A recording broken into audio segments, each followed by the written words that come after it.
Hi, my name is Anna Maria Theodossiou, and I'm doing this project for Health 236 at Texas A&M University. My PowerPoint for this lightning talk will cover the topic I was most interested in from Module 10. From Module 10, I looked at the childhood obesity in American Indians by Dennis M. Stein and knew I wanted to do my lightning talk about this article and explore this topic in greater detail. The article goes beyond by making neat points about the causations of the problem. I found that this article talks specifically about American Indians and makes neat points on what caused a rise in childhood obesity among them.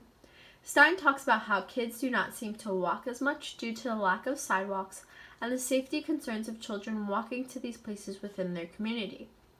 The article goes into further detail about how kids are taking in higher caloric foods with high fats, and the kids do not participate in activities such as hunting and gathering. Stein also mentions how American Indians have a higher weight average than Caucasians, even though 100 years ago, they both reported having kids at a healthy weight. But by looking at one race compared to another, can we really make an assumption that this is just a big problem within this race only? This made me ask the question, do we just see this in one group of children, or is this an expanding problem for many of the countries around the world due to the fusion of cultures? Whenever I looked at childhood obesity, I always saw it as an expanding problem for the world, but never pinpointed races to be more obese than others, and this is why I asked myself this question. I speculated that the fusion of cultures around the world affect the child obesity rate in different cultures. But why is this so? Before all the facts and statistics are stated, let us dive into what has been personally observed in Greece throughout the years. As a person who goes to Greece to visit family every year, there's a noticeable weight fluctuation in children. As a result, the fast food chains and the big-name junk food brands are overtaking the supermarkets in Greece and becoming the cheapest and most accessible food items in the market. Even with places in deep economic instability, such as small villages or places that thrive with tourism and money, you will see the same thing: cheap junk food readily available at your hands. This is such a drastic change from a country that had so much culture to it. It seems as if American brands are moving in and pushing out the traditional foods, such as the vegetables and fruits that are grown locally.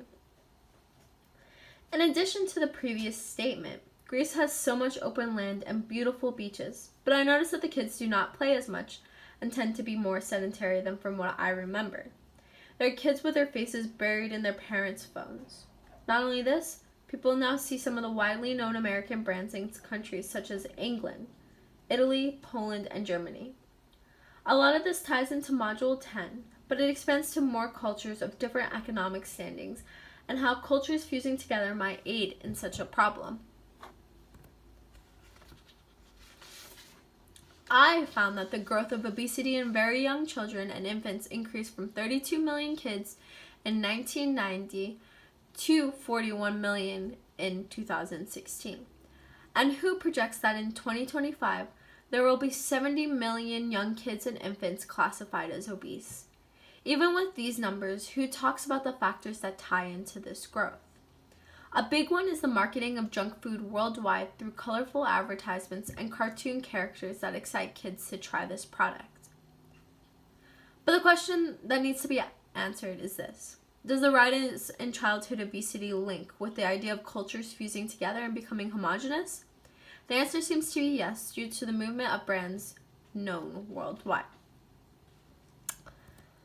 And now I want to thank you for listening to this presentation, and I hope you enjoyed what I had to say.